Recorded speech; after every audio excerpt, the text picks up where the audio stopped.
my retirement party, my son stood up and thanked me, then told the room it was time to begin a new chapter in their home.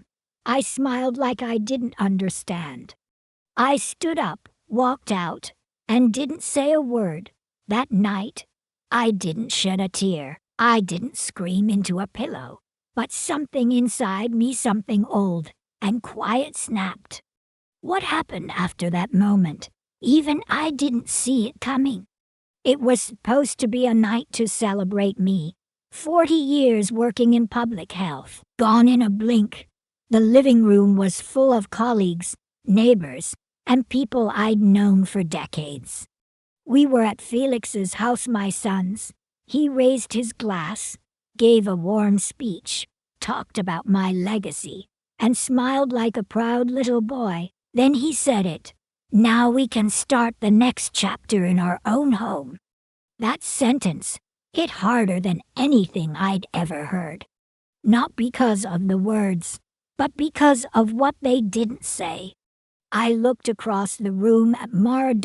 She didn't look back. Her hand rested on Felix's arm, but her eyes were on the floor like she was ashamed of something. The guests clapped. More toasts came. Someone gave me a book about aging gracefully. I don't remember another word after that. I was still listed on the mailbox, but in that moment, I knew I had been written out of the story. He didn't mean our next chapter. He meant theirs. Women like me, widows, quiet, over 60, we know how to disappear without making a sound. We've been practicing it for years. So I smiled, posed for photos, accepted a bouquet of lilac that made my nose itch, and stood under a banner that said "Happy Retirement, Mom." I even helped clean up after everyone left, stacked folding chairs, gathered plastic cups. Felix and Mara chatted with the caterers while I packed leftovers. Nobody told me to rest. Nobody offered to take over. And the strangest part, I wasn't even angry. I was just hollow, like the last piece of furniture had been moved out of the room, and I was left with the dust. Later that night, I sat in the guest room. Only now they called it the nursery. Boxes labeled Mom's stuff were lined up by the wall. I didn't remember packing them. I didn't sleep. I just sat there, thinking about Felix's voice, so smooth, so calm, as he handed me a goodbye I didn't ask for. He made it sound like I should be grateful, like being released from my own life was some kind of honor. Have you ever heard something that knocked the breath out of you without anyone touching you? That's what it felt like. Not a blow, but a closing door. Maybe you felt that too, that moment when someone edits you out of your own story and doesn't even realize they left your name off the page. I didn't cry that night. I didn't even take off my shoes. I just sat there, purse in my lap, as the dark settled around me. When the sun came up, I stood up, walked to the garage, got in my car, and drove away. I left the lilac on the kitchen counter. I figured Mara might like them. I didn't have a plan. I didn't check the map. I just pointed south and let the road tell me where to go. My hands were steady on the wheel, but my chest felt like it was missing something. There was no suitcase in the trunk, no plan in my mind, just my purse, a half-full thermos, and a silence that weighed more than I expected. By lunchtime, I pulled off at a rest stop outside Eugene. I parked in the farthest corner under a row of pine trees. The gravel popped under my tires. I leaned the seat back and stared at the ceiling of my car. Outside, the sky was calm. A few people walked their dogs. Kids threw chips to birds. Life was continuing like nothing had happened, at least outside the car. Inside me, everything had changed. I wasn't crying. Not because I was brave, but because I was still too stunned. My brain was trying to make sense of the space between Felix's words and what they really meant. He had spoken with kindness, with pride even, but what he said was final. He had drawn a boundary, and I wasn't on his side of it anymore. When evening came, I didn't turn around. I filled up at a gas station with a flickering sign and just kept driving. I passed Medford. The road signs started to look familiar. That's when I remembered Ashland. Years ago, Everett and I bought a little place there. We called it our someday house, a corner lot, quiet, with a porch that wrapped around the front and a chimney that always needed fixing. We planted an apple tree the first spring. He wanted us to retire there. But after he passed, I hadn't gone back once. It was past midnight when I pulled into the driveway. The porch light still hung above the door, cracked but intact. The yard had turned wild, full of weeds. But the house stood there like it had been waiting. I took the old key from my purse. It still worked. The door creaked open. Dust danced in the beam of my flashlight. I dropped my purse in the entryway and sat on the floor.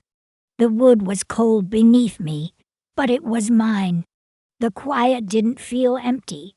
It felt real. That night, I curled up on the old couch in the den, wrapped in a blanket I found in the hallway closet. There was no pillow, no heat, but I slept.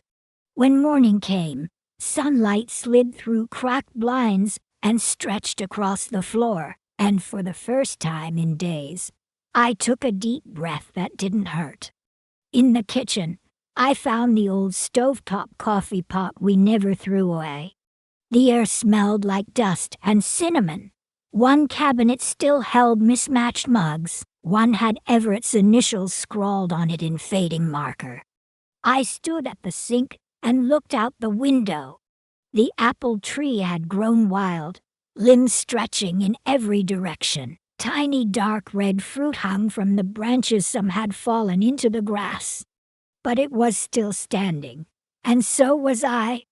I didn't know what came next, but I knew I wouldn't return to being invisible. This house in Ashland wasn't part of the life Felix had scripted for me, and that was exactly why I needed to be here. By the third morning, I climbed into the attic. The pull-down ladder groaned beneath me, but I knew exactly where to look. Everett and I had kept our important records in an old metal filing cabinet, tucked beneath a quilt that smelled like cedar and thyme. I opened the drawers slowly. There was our marriage certificate, tax forms from the Reagan years, old Polaroids of Everett holding a chubby little Felix in his arms. Then I found it the red folder labeled deed and will, each. It was just where Everett had left it before the cancer took over. Inside was the original deed for the Ashland property. He had purchased the house in his name, but before he passed, he'd updated the title to make it mine fully, legally mine. His signature was there, notarized, stamped with a thick blue seal. Underneath it was his last will and testament, clear, straightforward. This house belonged to me. Not us, not Felix, just me. I sat back on the dusty floor and let that fact settle inside me. It wasn't anger. It wasn't triumph. It was peace. Everett had known what this place meant. He'd made sure it stayed safe. I kept flipping through the folders, slower now. That's when I noticed a different envelope. It was manila, thin, labeled Durham Equity Group. The name meant nothing to me. Inside was a loan agreement, a business credit line backed by a property listed under my name. My name, but the signature wasn't mine. It was too neat, too modern. I knew my own handwriting. This wasn't it. My hands went cold as I pieced it together. There were printed emails forwarded to someone named Jared, a financial advisor, according to the signature block. Felix had emailed him, Describing his senior wellness startup, he mentioned that additional equity had been secured from his mother's primary residence. My house, the one in Portland, used without my knowledge. Signed without my permission. He'd forged my name. Felix had taken out a loan using my home as collateral for a business I didn't even know existed. And judging by the panic tone in those emails, it wasn't going well. I spread the papers out across the attic floor. Everett's will, the loan forms, the emails, even a list of old contacts Everett had kept, including the number of a lawyer we'd used in Salem years ago. There was no time for crying, no point in being shocked.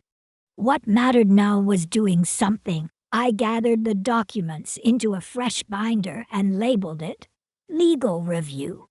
Downstairs, I cleared off the dining table and laid everything out. I took photos of each document with my phone and saved copies to a flash drive. I moved with purpose, not out of revenge, but to reclaim what should never have been taken. I wasn't angry at Felix yet. That would come later. For now, I did what I had always done in public health: organize, document, plan.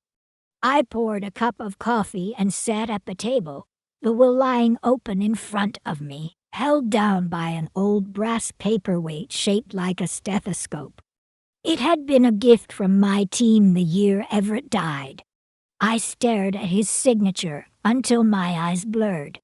There was something solid in it, undeniable. I needed someone who could help not just with the legal mess, but with the emotional mess too. I thought of Allison Bishop. She'd started as a quiet intern in my department, always scribbling notes, always staying late. She once volunteered to help at a community clinic on a Saturday when everyone else left early. I hadn't spoken to her in over a decade, but I'd seen her name recently in an article, something about representing older clients in financial abuse cases. I found the number for her law office and called. She picked up herself. Her voice was clear, professional, and when I told her what I'd found, she didn't hesitate. "You did the right thing by calling," she said. That same afternoon, she drove 2 hours down from Eugene and met me at a diner on the edge of town. She wore black boots, a wool coat, and still clutched that same notepad. The waitress brought coffee. She barely touched it. Allison listened more than she spoke. I laid out everything: the forged signature, the equity loan, the documents Everett had left behind. She took notes, slowly, carefully. When I finished, she closed her notepad and looked at me square in the eye. "This isn't just a mistake," she said. "This is elder financial abuse. This is fraud, and it's personal." I didn't respond. I just nodded and exhaled. That evening, back at the house, I handed her the manila folder with Everett's handwriting. The one with the deed, the real one. While she worked at my old writing desk by the window, I reheated soup and set out to bowls. It felt like something familiar, like family, but quieter, steadier. She stayed the night on the pull-out couch. Her laptop hung beside her like an old heater. The next morning, she gave me a checklist: revoke the power of attorney, file a quiet title action to protect the house, create a revocable trust for future assets, start a forensic review of everything with Felix's name on it. "Start small," she said, "but stay steady." I walked her out to her car. The air smelled like pine and thawing frost. She left me with a folded note stuck to a checklist page. "You've already done the hardest part." It read, "You saw what they didn't want you to see." I didn't cry, but something inside me eased. That night I slept straight through. The next morning, I pulled open every curtain in the house and let the soft light spill in. Ashland was still wrapped in fog, but I wasn't. I felt sharper, steadier. My hands trembled a little, but it wasn't fear anymore. It was focus. I went back to Allison's checklist. Each item was a step up from a hole I hadn't even known I'd fallen into. First was revoking the power of attorney Felix had forged. Allison said she'd handle the filing, but I needed to gather everything: ID, birth certificate, marriage license, Everett's death certificate, and the letter he'd written to me a year before he died. I'd tucked it inside an old cookbook, right between recipes for strawberry preserves and buttermilk pie. I gathered everything into a red plastic file folder. On the label, I wrote in bold black marker, IH Clean Start. Then I drove into town and walked into the supply store. It smelled like rubber and dust and old cardboard. I picked up more folders, colored sticky notes, and a new set of highlighters. Back at the house, I turned the guest room into my makeshift office. I sat cross-legged on the floor and sorted every page. One folder for the Ashland property, one for everything Felix had touched, one for legal correspondence, and a fourth mostly empty for future plans. Allison returned later that afternoon with a box of legal forms and 2 lattes. She said they were too sweet, but they'd do. She showed me where to sign, walked me through each document. Her voice never rushed. Her pen tapped gently in the air between points, like punctuation marks you could feel. That night, we filed the revocation paperwork online. Then we started drafting the structure to move the Ashland home into a residency trust under my name only. That way, no one could claim it or move it again without my say. In all those years of working to protect others, building clinics, launching wellness programs, I had never built anything that protected me until now. It wasn't fast work. We had to wait on county records, verify old title filings, even request a formal title search. But the act of doing it, filing, sorting, naming, was radical in its own quiet way. Each line I signed was a piece of myself returned. At night, while Allison typed at the desk, I made tea. Sometimes she'd explain a clause or deadline. Other times we just worked in silence. It was the kind of silence that didn't shrink me. I caught myself staring at the folder labeled Future Plans. Inside was a single sticky note. It said, "Something good." I didn't know yet what that meant. A garden, a retreat. A place for women like me who thought kindness alone would keep them safe. By the end of the week, the residency trust was complete. Ashland was protected. The first round of filings had gone through. Allison said the court process would take time, but she was confident. So was I. There was no applause, no fanfare, just the quiet sound of a zipper closing on a folder and the feeling of something clicking into place. Not just a house, but myself. I slid the red folder onto a shelf between 2 old books, one on Oregon wildflowers, the other about aging with grace. For the first time in years, I knew exactly which page I was on, and my name was at the top. By the end of that first full week, the Ashland house stopped feeling like a detour. It started to feel alive again. I opened the windows in every room. I swept out the corners no one had touched in years.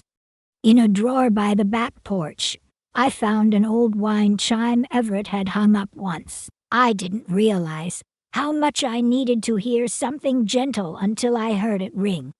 Most mornings, I'd pad barefoot across the wooden floors, letting the sunlight warm my feet. There was no rush, just rhythm. I restocked the kitchen cabinets with simple things: tea, oats, peanut butter, I made soup. I curled up in the sunroom with a worn sweater and started rereading the books I'd once set aside. That Monday, I was trimming the rosemary by the walkway when my phone buzzed inside. A text from Mara. 3 words. Are you all right? No punctuation. No explanation. Just that. I stood still, clippers in one hand, sap on the other. It could have meant anything, but I read it again, slower this time. She didn't say we. She didn't speak for Felix. She reached out alone. I didn't reply. Not then. I wasn't ready. But I didn't delete it either. That night, I lay in bed longer than usual. The wind scratched at the windows like it had something to say. I kept thinking about the retirement party. How Mara had looked down when Felix spoke. How her fingers twitched like she might have objected. Maybe she wanted to say something. Maybe she practiced it in her head and swallowed it down instead. I couldn't excuse her silence, but I could recognize how heavy it must have been. 2 days later, Allison texted. The final paperwork had cleared. The Ashland house was now under full legal protection, shielded by the trust. My name on every line. Nobody could touch it. Not anymore. Then she mentioned something else. A friend at a legal aid clinic wanted to hear my story, not for headlines, but for insight. They were building a resource for older women like me, who had been quietly erased from homes they built. She asked if I might be willing to speak to them. I said I'd think about it. I wasn't sure I had anything profound to offer yet, but it meant something that someone thought I might. Later that afternoon, I pulled out an old radio from the hallway closet, dusted it off, set it on the windowsill. I tuned it until the static faded and soft jazz filled the room, piano and brass, low and warm. I stirred lentils and carrots in a pot as the music wrapped around the walls. That evening, I sat on the porch and watched the sky turn honey gold behind the trees. The porch boards creaked beneath my feet. The shadows stretched long across the yard. I hadn't cried in days, hadn't raised my voice in longer, but I had started humming again, and the house, like me, had stopped feeling haunted. It felt inhabited, not by ghosts, by presence. Spring in Ashland came softly. The cold loosened its grip, and the ground began to breathe again. The air smelled like damp bark and early blooms. One morning, I noticed tiny red buds on the Japanese maple Everett planted our first year here. That tree had outlived our careers, most of our arguments, and every plan we ever postponed. Now it stood quiet and watchful. I found myself standing at the kitchen window more often, coffee in hand, just watching it. And with each glance, old memories surfaced, not loud, but steady. I remembered when Felix was little, always sick, how I'd worked doubles at the clinic and still come home just to check if he was breathing right. I remembered skipping coffee for weeks so we could afford his inhalers. The fellowship applications I never submitted because he needed me more than a title did. I remembered signing over pieces of our savings to fund his startup. How I co-signed on loans when the investors backed out. Felix never asked like a villain. He just assumed I would. And I did, over and over. Back then, it didn't feel like sacrifice. It felt like love. Like being the kind of mother I had once wished for myself. But now, standing in this quiet kitchen, watching the wind lift the branches of that tree, I wondered, had I been generous or just convenient? Had I raised a son, or trained a man to rely on my silence? I opened the whole closet and pulled out a box of old paperwork, years of loan documents, insurance forms, bank statements, my name scribbled in every margin, every fine print corner. My signature was everywhere, quietly woven into the fabric of someone else's future. Essential, invisible, forgotten. I found cards from Felix, too. One said, "Thanks for believing in me when I didn't believe in myself." Another, "I owe you everything." The last one, from the year he launched his app, was typed, "Appreciate your ongoing support. Expect returns soon." I never did. That evening, I sat on the porch under a faded quilt. The sky turned lavender above the rooftops. The streetlights blinked on one by one. The cost of staying quiet is that no one hears you disappear. You fade behind the scenery, holding everything up, but never being seen. And yet, the maple tree outside. It had been pruned harshly over the years, cut back, shaped, tamed, but it kept growing, not for anyone's approval, not to serve, but because it was made to. That night, I opened a fresh notebook and made a list. Not of regrets, of accomplishments. Each line was a seed, each memory a root. This house wouldn't just hold silence. It would hold a woman who finally, learned to name her own worth. I didn't plan the email. It came to me one morning, just after folding laundry and pouring my second cup of coffee. The house was quiet, alive, but quiet. I sat at the same table where Everett and I used to do taxes and holiday cards. This time, there were no bills to sort, no envelopes to seal, just me, a blank screen, and a sense of clarity I hadn't felt in years. I opened a new message and typed, "I've reviewed the documents you filed under my name." No greeting, no signature, no explanation. Just that one line, sharp as glass. It wasn't meant to provoke. It was meant to confirm. I didn't need to scream to be heard. Silence has its own volume. That sentence would echo longer than any angry paragraph ever could.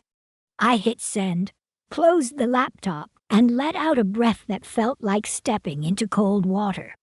It didn't sting. It woke me up. Later that afternoon, Allison called. The final documents had been filed. The residency trust was official. The Ashland house was mine, secure, shielded, untouchable. "You're free of their reach now," she said.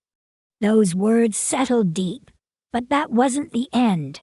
Allison had also finished drafting the second trust. The one I had quietly asked her to help me set up. It would be called the Harlow Foundation for Displaced Elders.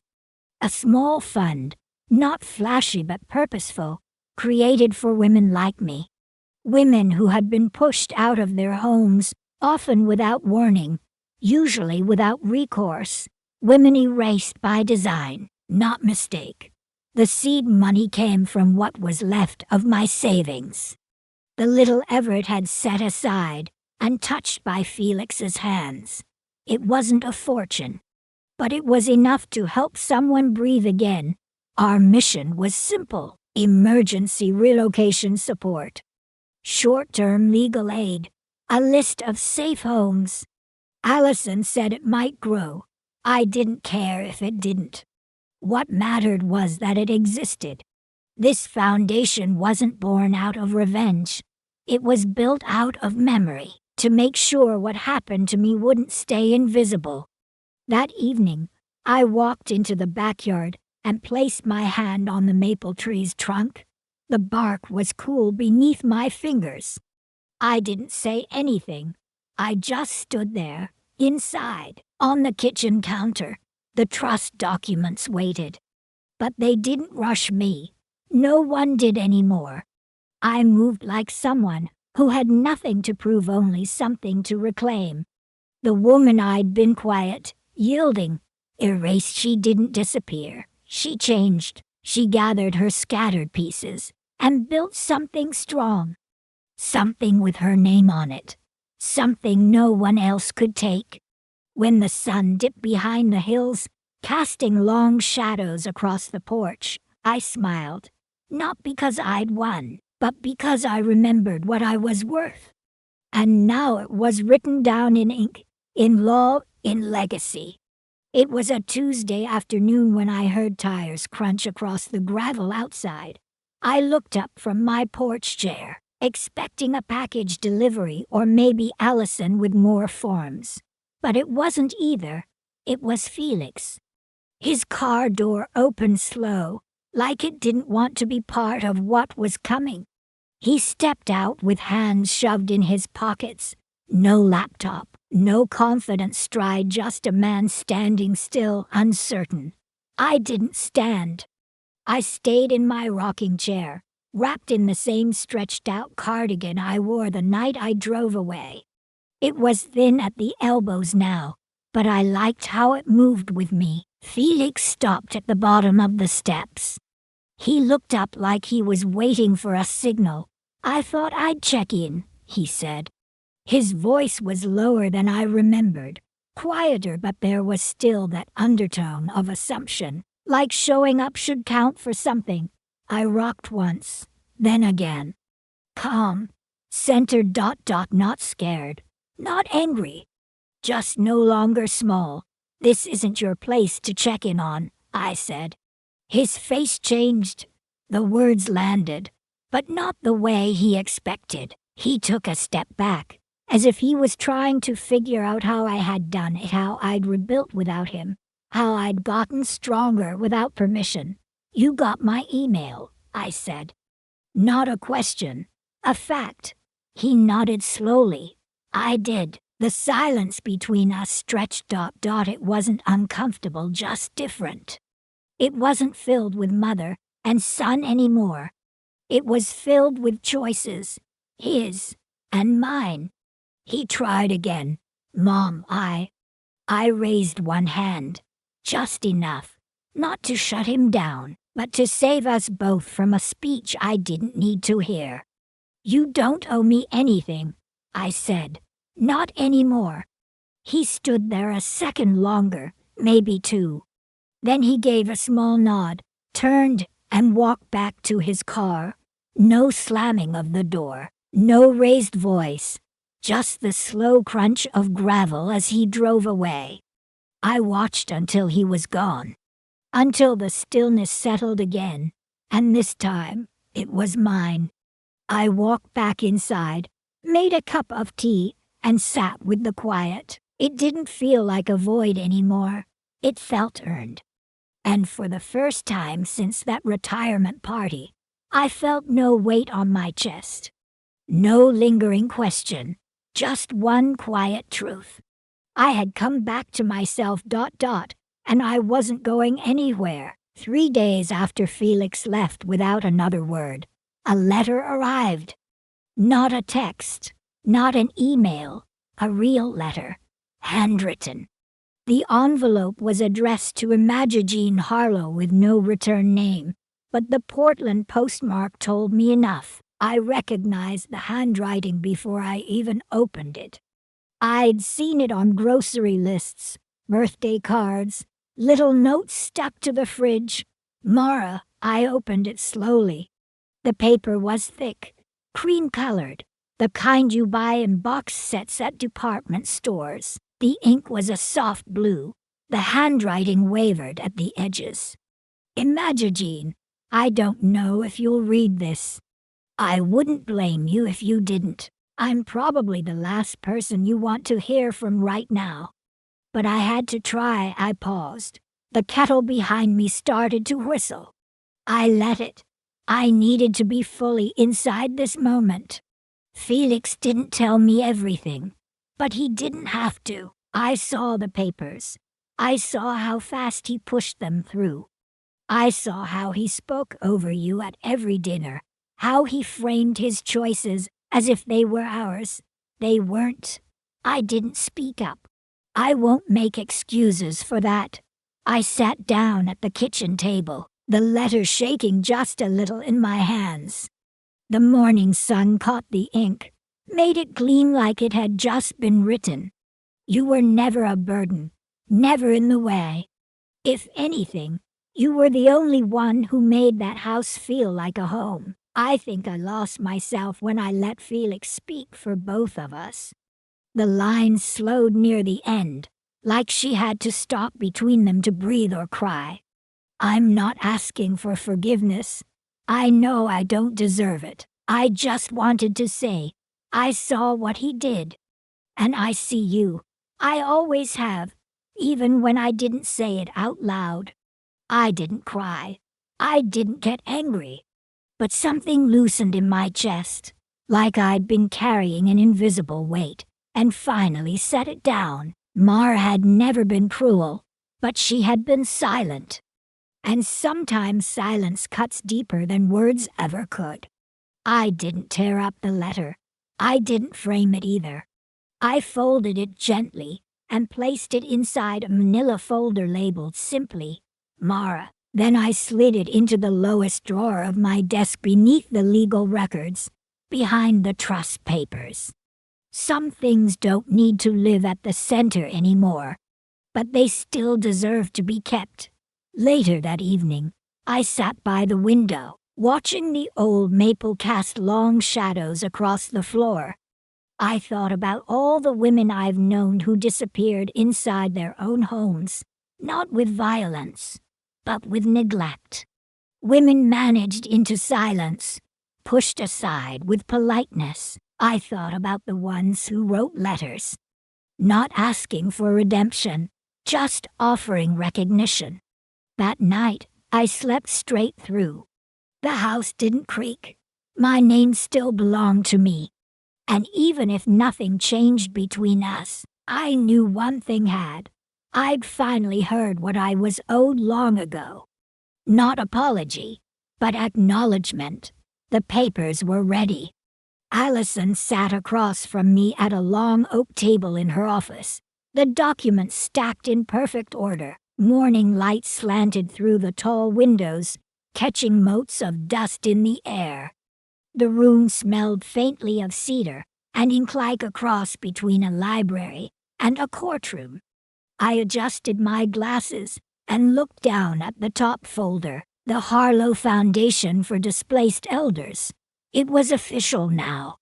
We had a federal tax ID, a secure trust, a 3-page mission statement carved out word by word. It would provide legal aid, housing referrals, and workshops for women over 60 who had been displaced or financially manipulated by their own families.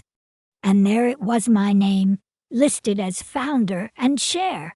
I never set out to create something like this, but sometimes what grows in the cracks is stronger than what was planted. Allison tapped one of the pages gently. This is your signature page, she said. When you sign here, it's real. You become the legal steward. I held the pen. It didn't feel heavy, but the moment did. I thought back to Felix at the retirement party smiling, speaking of fresh chapters and shared homes. How the room stayed silent when he erased me with a sentence dressed in celebration. How nobody asked what came next for me. Now I knew. I signed one line, then the next, then the last. Allison smiled, not broadly, just a flicker quiet and certain. We don't always get the last word, she said, but sometimes we get the last deed. That's better. I nodded. At the bottom of the final page, just beneath the signatures, was a short paragraph we'd written together. In honor of the women who were erased quietly and rose even quieter. I asked Allison for a copy to take home. She handed me a clean folder with everything inside. I slid it into my leather bag and zipped it closed. No camera flash, no round of applause. Just a weight in my chest, low, steady, and wholly mine. Not pride exactly, more like ownership. Not just of a house or a document, but of my own name. My choices, my past, Everett would have liked that. He always believed that actions should speak louder than noise. When I stepped outside, the wind picked up slightly. It carried the scent of fresh soil and early spring rain. A reminder that the seasons change, even when winter overstays its welcome. That night, I placed the folder on the same shelf where I once stored our marriage license and Everett's will. It didn't sit there as a symbol of what I'd lost. It was proof of what I had taken back. Later, I turned off the lights and walked slowly down the hallway of the Ashland house. The floor was quiet beneath my steps, but the silence didn't feel empty anymore. It felt chosen. It felt like mine. The porch faced east each morning. Sunlight filtered through the lace curtains and stretched across the wood like a quiet invitation. I brought out my tea and a worn novel I hadn't touched in years. The air smelled like lilac and damp earth. It was the kind of spring morning that didn't ask anything from you but gave everything anyway. Last month, I'd repainted the porch railing myself a soft gray, neutral and honest. It matched how I felt, settled, steady, not pretending to be new, just true. I sat down. The chair creaked beneath me, the same way it always had whenever it used to read beside me. No drama, just the comfort of something that still held. In my lap was Mira's letter. I'd read it 3 times since it arrived, her handwriting still tilted left slightly hesitant, just like the way she stood beside Felix that night at the party. She had written that she didn't expect forgiveness, only understanding. She admitted she knew what he did, and that she kept quiet, thinking silence would preserve peace. I folded the letter carefully. I didn't burn it. I didn't put it in a frame. I slid it into a red folder labeled Quiet Evidence and returned it to the shelf next to the foundation documents. It didn't belong near my heart, but it deserved to be remembered. Outside, the wind shifted. A few dry leaves danced across the stones. I pulled the shawl tighter around my shoulders. My name was mine again. My home was mine again. And my silence, once shaped by fear or politeness, was now space I had reclaimed. I didn't wait for Felix to come back. I didn't wait for Mara to visit. I didn't wait for anyone to invite me back into a life I no longer belonged to. I had built my own front step, and that was enough. I used to live like someone hoping to be welcomed in again. Now I lived like someone who had already arrived. If you've ever felt erased your name, your place, your worth, I hope this story reminds you. Silence is not surrender. Walking away is not failure. And what we rebuild in peace can be more powerful than what was taken in betrayal. So let me ask you now, have you ever found your strength in quiet decisions? Have you ever reclaimed something they thought you forgot? You're not alone. Your voice matters even when it's whispered.